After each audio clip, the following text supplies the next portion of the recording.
This tour is entitled Speaks How Museums Speak, Say What Museums Do Not Say. This is an iteration based on the Stedelijk Museum collection. First, drop off the official audio guide to hear something that the museum will not say to you. I will try to inform you using the curatorial hacking. The journey we are going through take advantage of some art pieces for their aesthetic, meaning, or stories. I am instrumentalizing the art of this specific institution to give you some information and related questions. The aim is not to discredit, but to reflect. Ready? Reach the base collection to start our tour about museum within this museum. To find our first piece, search for a red big graphic poster. As this tour originates from the simple idea that the museum is a context and we tend to accept this as it is, let's start to question if that is true. The author we are going through is the one that shaped that context. Wim Crowell, indeed, designed the identity of this museum. In 1967, he also designed the new alphabet. He believed that a design should inform rather than seduce. In his view, the design profession was there to serve. Are museums more to seduce or to inform?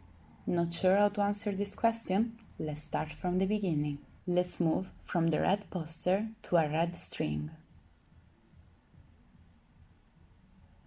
Karel Mazek created this decorative theatrical poster for the Exposition Internationale of Architecture and Engineering exhibition in which each country was trying to show power and progress.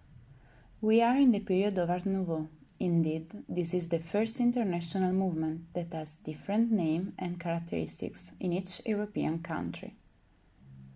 The social purpose of the museum and the international exhibitions were to establish the relation of power inside and outside the country. Did the museum change? For sure, the art did. The influences were not just inside Europe. Trade and colonialism brought something fresh that changed our art. In this one, we meet Japonism, but another super important is the African influence. So run through the collection to find a dancer. Ernst Ludwig Kirchner, one of the founders of the group Die Brücke, is the next author. The group, translated means the bridge, created in fact a bridge from the tradition to the German Expressionism.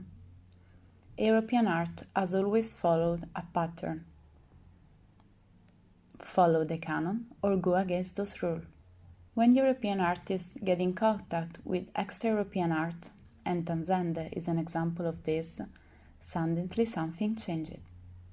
These influences contributed to the development of a new European art. We will always have an immaterial debt with the ex-colonies, and we also have a material one. Are institutions reducing this debt? To think about that, we will go to the next pieces. The Cobra movement, that actually presented the first exhibition here in the Stedelijk Museum in 1949. There are different pieces that you can find related to this group, as this by Karl Happel, that resembles how the group strove to achieve a primary form of expression. But the story that has not been told here is related to another founder of the group, Ernest Mancoba, not present in that exhibition or in this collection.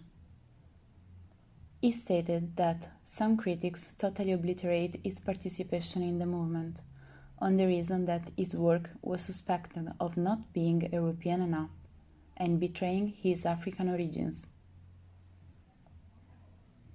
If bringing together influences in art can teach us to go beyond racism, why do institutions still try to divide art in different museums? Speaking about division, which is the piece that divides the collection?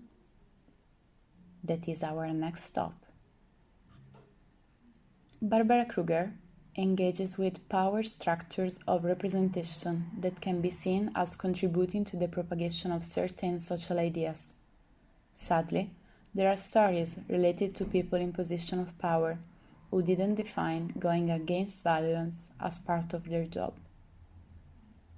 Is the art value, or better say, the flow of money, more important than people value? At the end, we know that our society is ruled by money, capitalism, consumerism, and this is clear also within those walls. If you want to know more, run downstairs and search for a hand with a tape. Another clue is a video. Unlike traditional films guided by a narrative structure, Hand-Led Fulcrum by Richard Serra calls attention to the portrayed object in space, exactly as the white cube that with the separation of the art pieces make us develop a subjectivity. Is capitalism imposing the customs of market-oriented thinking on all domains and also in the cultural institutions? The separation within this wall is reflected on the outside. The first level is the process of gentrification. For the second, Kate Haring created the right representation. I believe Haring is quite recognizable. It should not be difficult to reach the next artwork. In Apartheid, he is proposing a black figure depicted as being much larger than its white counterpart, referring to the irony of the white minority dictating the societal condition in Africa. Historically, the exploitation of land and people in the south part of the globe funded the building of many European and American museums. Can museums speak about inclusivity when no reparation have been paid to the plantation workers who financed and in some cases continue to finance these institutions? We are close to the end and I think I need a drink now, so let's go to the Binary Pub. This is a life-size walk-in artwork by Edward Kinnels. The sound you hear inside is the original sound of the bar reproduced here. It even has the smell of the real pub. In the binary, the stopped clocks represent the time the patrons squander there without a thought for what is happening elsewhere in the world. The real question is, are we aware of what is happening around us? And are we aware about what is happening around the museums? The tour is basically finished, but maybe you want to resume? Let's do it. We entered the context museums, but now we will exit knowing the contested story of those places. The origin of the museum is related to their national power. The national power is related to colonialism. Colonialism is related to the stolen artifact. The stolen artifact contributed to our art. This is a debt that enriched our museum, but caused violence and blood on the other side.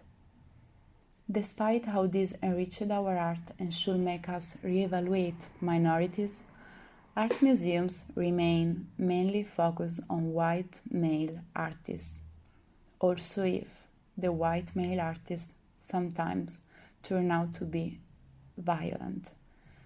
The institution system keeps everything quiet. The flow of money is probably more important. For this reason, inside the museum we exercise our subjectivity that feeds our capitalistic behavior. The same capitalism that is creating separation, the same that exploit land and people in the south of the globe to finance museums that create separation inside our cities and reiterate the process again and again. Museums must dismantle regimes of power even when that power emanates from within. So, The final question will be: are museums so obsessed with defining their purpose because their original one was about upholding existing power structure and they are still in denial about that? Let's think about that.